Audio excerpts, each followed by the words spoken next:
Boa noite a todos. Mais uma vez é um prazer estar aqui na presença de vocês nessa segunda-feira, nesse início de semana, nesse encontro semanal que nós temos aí pelo Centro Espírita Luz e Paz.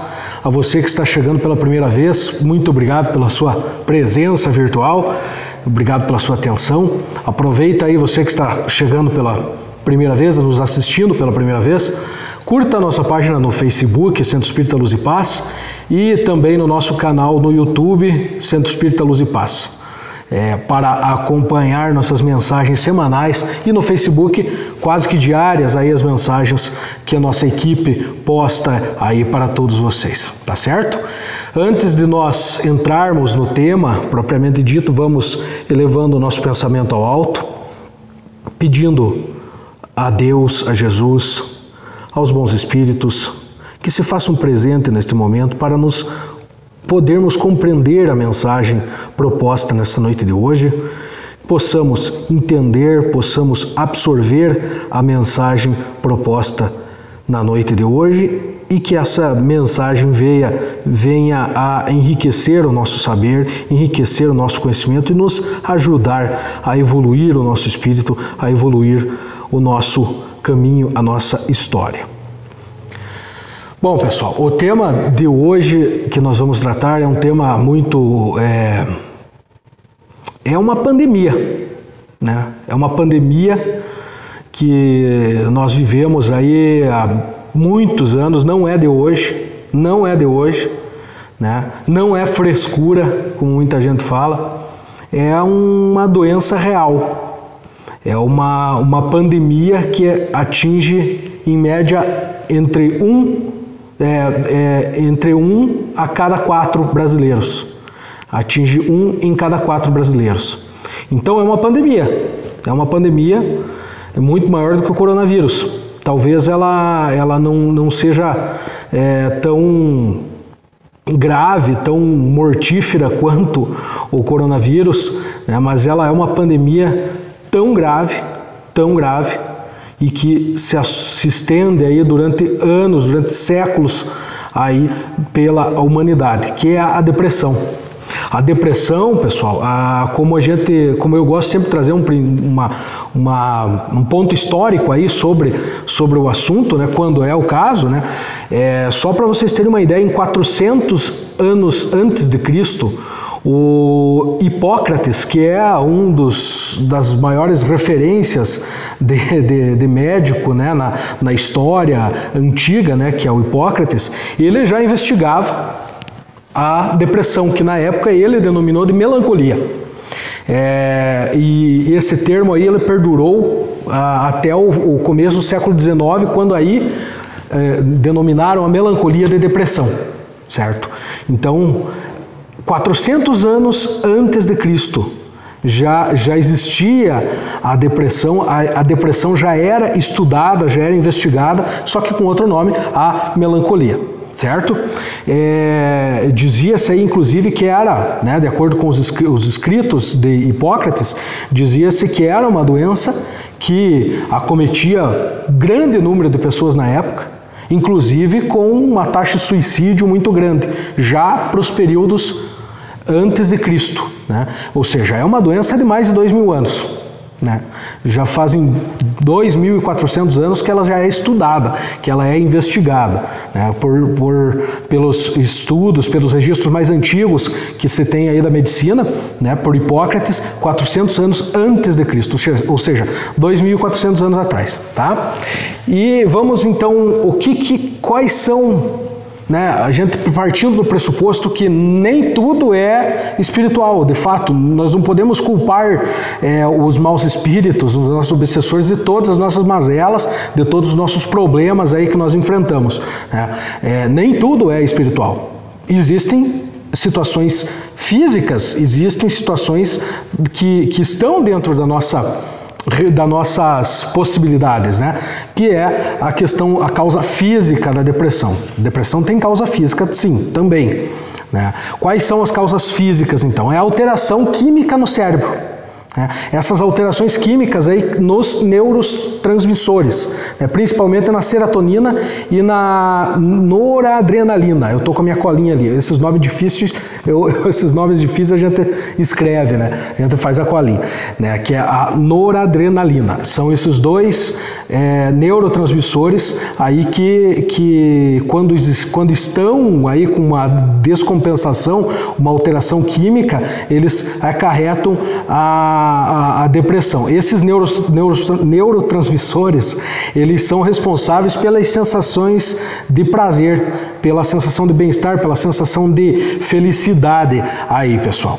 Tá? Então, quando há essa descompensação, essa alteração química nos neurotransmissores, né, acarreta aí na depressão. Esses são os fatores endógenos da depressão, ou seja, aqueles fatores que vêm de dentro da gente, aqueles fatores internos, certo? E ainda a depressão, ela pode ser resultado também de eventos estressantes, né, de solidão pelo uso de drogas, né, entre outros fatores aí que possam acontecer, o parto, pós-parto, né, que é a depressão pós-parto, essa descompensação hormonal que ocorre na mulher pode ocasionar numa descompensação química do cérebro, desses neurotransmissores aí, e resultar na depressão. Essas, então, são os fatores externos, que são os fatores exógenos, né, que são externos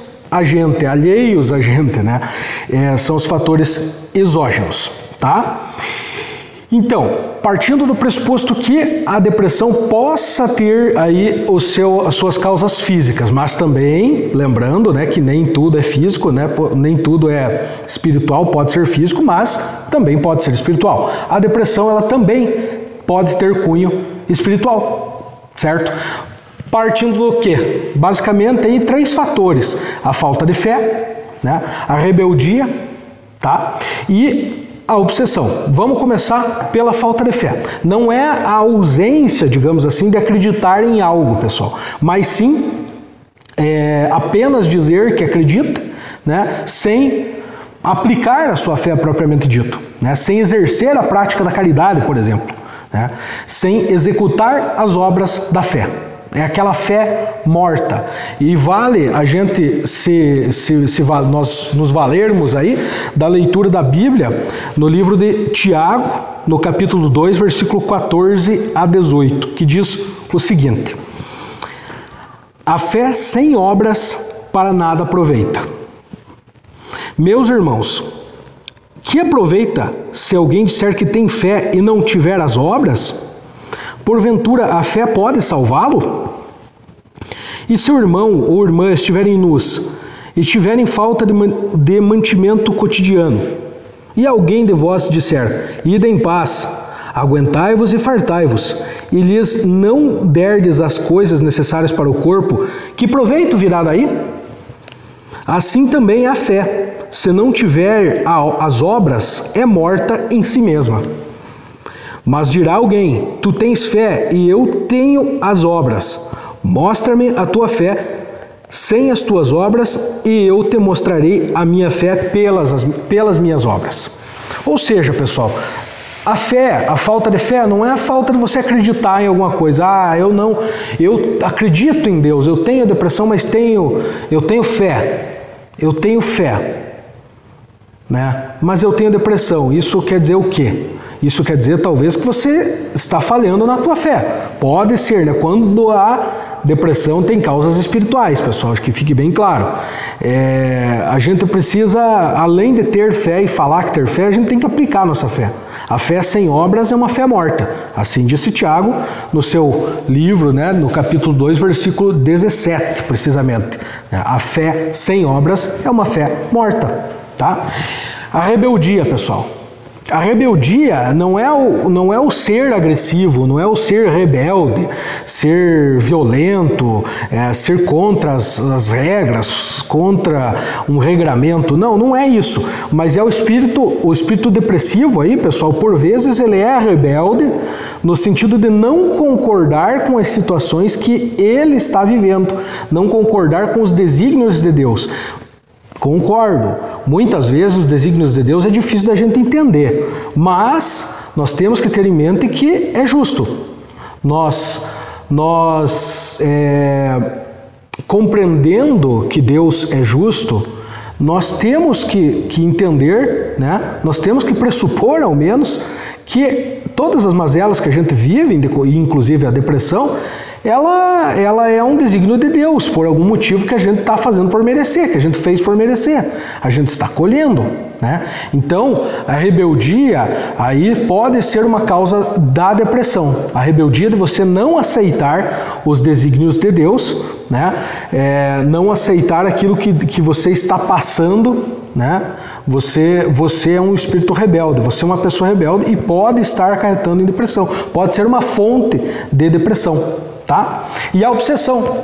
A obsessão, como a gente já fez, a gente já frisou numa palestra anterior aí sobre a obsessão ela é o jugo espiritual que um espírito encarnado ou desencarnado exerce por outro encarnado ou desencarnado. Na questão da obsessão, pessoal, ela fica mais em voga, mais em foco, por assim dizendo,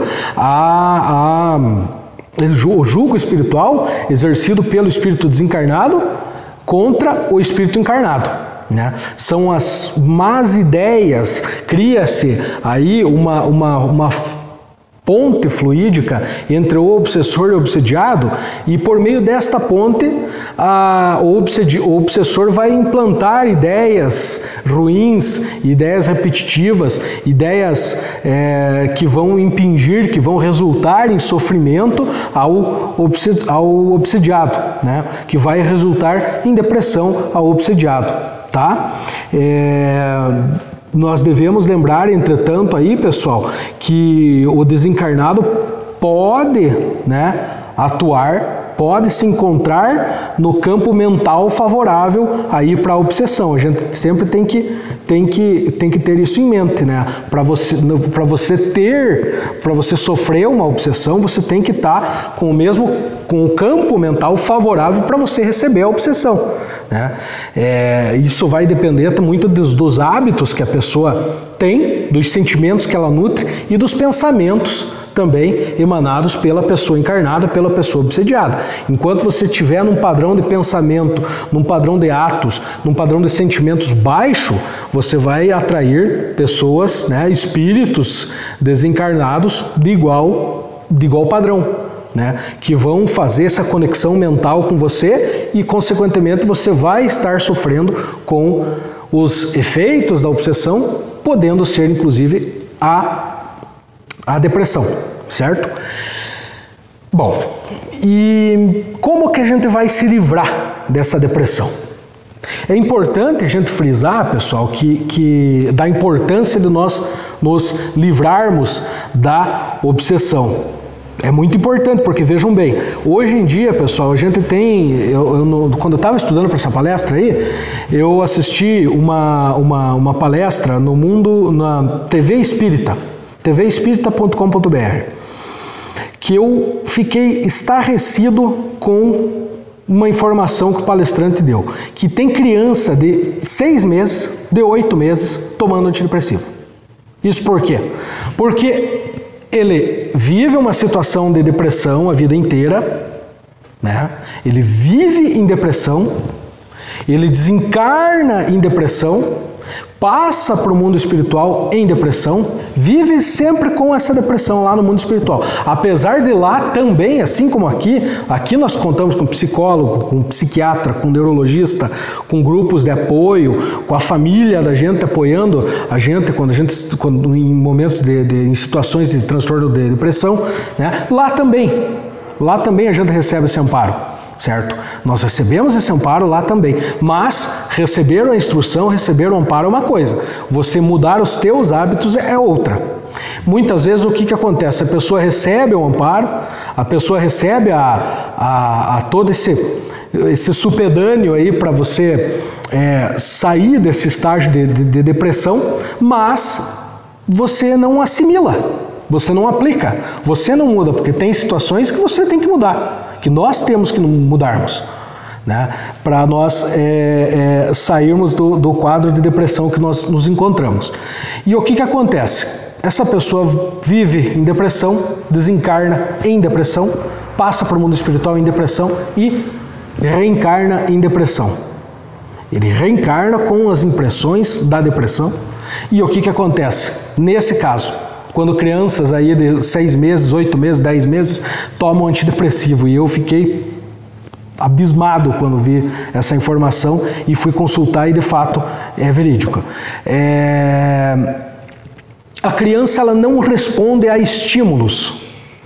Ela não responde a estímulos, seja de dor, de sofrimento, de desconforto, de fome, né? O pai e a mãe, atento a isso, vão procurar auxílio médico e por meio da tecnologia, e por meio dessa gama tecnológica que nós temos hoje, que a medicina conta, vai constatar que a criança de 8 meses, de 6 meses está em depressão. E daí vai ter que usar remédio. Né? Vai ter que fazer o tratamento. Então, por isso que é importante a gente se desvencilhar dessa depressão, lutarmos contra essa situação de depressão. Por quê? Não é com a morte que a gente vai curar tudo. Nós temos que entender uma coisa. Quando a gente desencarna, nós desencarnamos, nós não vamos virar santo, nós não vamos ser curados das nossas mazelas espirituais, das nossas mazelas mentais, físicas inclusive, porque nós vamos levar impresso no perispírito as nossas mazelas físicas que nós adquirimos aqui na Terra, né? Aí lá nós vamos receber o tratamento, certo? E assim é com a depressão também. Né? Se nós vamos passar por tratamento, né? Mas se nós não nos ajudarmos, nós vamos reencarnar novamente com aquele mesmo problema, com o problema da depressão. Né? Então, os meios a gente recebe, a gente tem que acolher, a gente tem que acatar esses meios, a gente tem que fazer um esforço também da parte da gente para a gente mudar, para a gente desvencilhar, porque muitas vezes nós mesmos estamos atrelados a essa depressão, nós fazemos questão de estar com depressão. Dá a entender que parece que a gente faz questão de estar com depressão, porque a gente não renuncia a alguns hábitos ruins aí que vai acarretar a depressão. Né? Como, por exemplo, a ausência da caridade, a fé fraca, a rebeldia, né? Você não mudar o teu padrão de vibração para você sair vamos dizer assim, do radar dos espíritos de baixa frequência que vão te obsediar, que vão te prejudicar. Né? Às vezes nós não fazemos nada disso, queremos ser curados milagrosamente. Não é assim. Nós temos que fazer o nosso melhor aí. É uma situação difícil e não é do dia para a noite? Com certeza. É difícil e não é do dia para a noite. Mas nós temos que fazer isso porque nada cai do céu de graça. Nós temos que nos esforçar também. Né? Então, o que a gente precisa fazer para aos poucos, porque não é um trabalho do dia para a noite, é um trabalho que impinge em paciência, né? A gente precisa aí nós precisamos compreender a justiça divina, entendermos que tudo que a gente está passando é por um motivo, que tudo que a gente está passando a gente fez por merecer, ou a gente está colhendo alguma coisa, ou a gente está quitando alguma promissório, né? E nós temos que compreender o amor que Deus tem por nós, né? E nos dar mais uma chance de estar aqui na Terra, quitando essas promissórias, né? Quitando essas dívidas nossas, né? Uma delas pode ser até por meio até de um sofrimento que vai acarretar numa depressão, certo? Nós temos que compreender a justiça divina, a bondade divina e o amor que Deus tem por nós. E entender que Deus é soberanamente justo, certo? Então, a partir desse momento, as nossas provas, as nossas expiações vão ser mais leves. A partir do momento que nós compreendermos o amor que Deus tem por nós e que se nós estamos passando por uma situação ruim, é para o nosso melhoramento, é para nós quitarmos essas promissórias. Como o Tiago disse para mim, agora semana passada, promissória quitada nunca mais volta para a gaveta. Promissória quitada, quitou, não volta mais. Então vamos ter paciência nesse sentido. Vamos ter paciência que, se nós estamos passando por um processo de obsessão agora, de obsessão, de qualquer situação que esteja acarretando depressão, podemos ter a certeza que é para quitarmos alguma promissória nossa aí, né? E como disse o Tiago, promissória quitada, nunca mais volta para a gaveta, tá? Outro ponto, nós temos que aprimorar a nossa fé. Como que nós vamos aprimorar a nossa fé? Não é somente rezando, nós temos que rezar, temos que orar, mas nós temos que praticar, assim como disse Tiago, né? No capítulo, agora o Tiago da Bíblia, eu falei agora do Tiago Kister, que ele falou que da promissória que nunca mais volta para a gaveta. E esse Tiago que eu falo agora é o Tiago da Bíblia, que ele fala lá no seu livro na Bíblia, né? No capítulo 2, versículo 14 a 18, certo? Que não adianta nós falarmos, nós esboçarmos que eu tenho fé, que eu isso, que eu aquilo, mas nós temos que aprimorar nossa fé nesse sentido, na prática do bem, né? No exercício das leis de Deus que Cristo nos ensinou. A caridade é uma máxima aí que vai ajudar nós a aprimorarmos a nossa fé. E terceiro momento, a oração. A oração, pessoal, eu sempre digo, a oração, eu já disse em outras palestras e tenho comigo isso muito forte e falo para minha família, a oração é a arma mais importante, a arma mais forte que o cristão tem, a oração. Por quê? Você orando, você vai aumentar o teu padrão de vibração, você vai sair do radar, digamos assim, como a gente já fez essa referência, vamos sair do radar dos espíritos obsessores e vamos, por sua vez, ficar um pouco mais inacessível a espíritos obsessores e, consequentemente, vamos deixar de ter a depressão, de ter os resultados da obsessão, dentre elas a depressão, tá certo? E mais ainda, pessoal, agora partindo para o lado humano, não somente para o lado espiritual, aí falando um pouquinho da psiquiatria agora, certo? Tem um livro de um psiquiatra francês chamado David Servan. O nome do livro é Curar. Ele cataloga 4 situações aí que vão livrar a gente, que vão ajudar a gente a sair de uma depressão. Dentre eles, o quê? O primeiro deles é o acompanhamento psiquiátrico, né? Ou neurológico. Tem psiquiatra e tem neurologista, né? que fazem esse tipo de tratamento contra a depressão. Segundo, o acompanhamento terapêutico, porque é preciso falar dos problemas. Por que de 4 casos de depressão, 3 é de mulher, 1 é de homem? Porque o homem mascara, não é porque a mulher tem mais depressão que o homem. Acredito eu que até muito pelo contrário. Mas é porque o homem mascara, o homem não fala sobre o seu problema. A mulher fala, e a mulher, por sua vez, ela tem ela consegue uma ascendência à cura mais rápido que o homem, porque ela fala mais. A minha noiva aqui fazendo assim, ó, com a cabeça. Ela fala um pouquinho mais, né? Ela externaliza o problema, né? E isso é importante. Para você ter a cura, você tem que fazer o acompanhamento psiquiátrico, o acompanhamento terapêutico, que é você falar sobre o problema. Ainda diz esse psiquiatra David Servan, aí ele diz que a atividade física é excelente, né? Pois os neurotransmissores trabalharão aí melhor. E olha que interessante, por que eu fiz questão de citar isso aqui? Porque ele cataloga uma 4ª possibilidade, um psiquiatra de grande renome, que ele diz o seguinte: atividade filantrópica. A atividade filantrópica, o que é? É a caridade.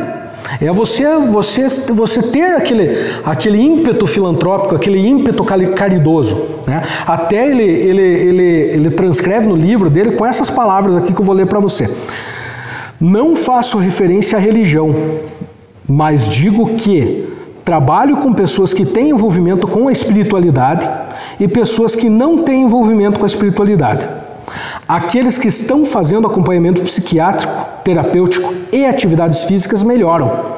Mas aqueles que fazem atividade física, acompanhamento psiquiátrico e terapêutico e praticam atividade filantrópica, independente da religião, eles melhoram de forma muito mais rápida e eficaz, pois descobrem que a dor deles não é a maior dor do mundo, e se sofrem, todos se ajudam. Então vejam bem, pois descobrem que a dor deles não é a maior dor do mundo, e se sofrem, todos se ajudam. Veja que maravilha, gente. Então isso é a ciência que está dizendo. Não é o livro dos Espíritos, não é a Bíblia, não é o Evangelho segundo o Espiritismo. O Evangelho segundo o Espiritismo, a Bíblia e o livro dos Espíritos falam isso. Mas aqui quem está dizendo é um cientista, que a filantropia, ela auxilia na cura da depressão. Certo?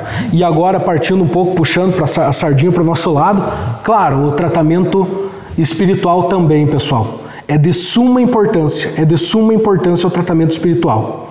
Você fazer tudo isso, o acompanhamento psiquiátrico, o acompanhamento terapêutico, a atividade física, a atividade filantrópica e o tratamento espiritual é de suma importância. O que é? É o passe, é a água fluida, é o atendimento fraterno, né?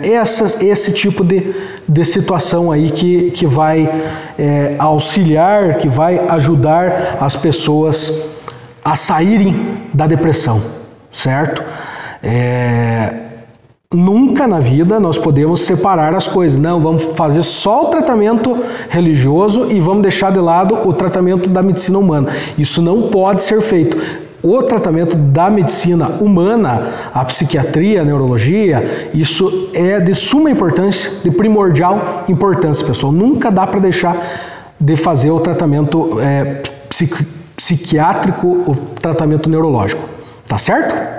Então nós vamos chegando ao final de mais uma segunda-feira, de mais um dia de palestra, mais um dia de conversa, agradecendo primeiramente a Deus por mais esse dia de vida, por mais essa oportunidade de estarmos aqui, por mais este dia que estamos com saúde, que estamos com vida, estamos aí nesse trabalho bacana, nesse trabalho maravilhoso, e agradecendo aos trabalhadores dessa casa, aos bons espíritos que nos acompanham, que nos protegem, que nos intuem,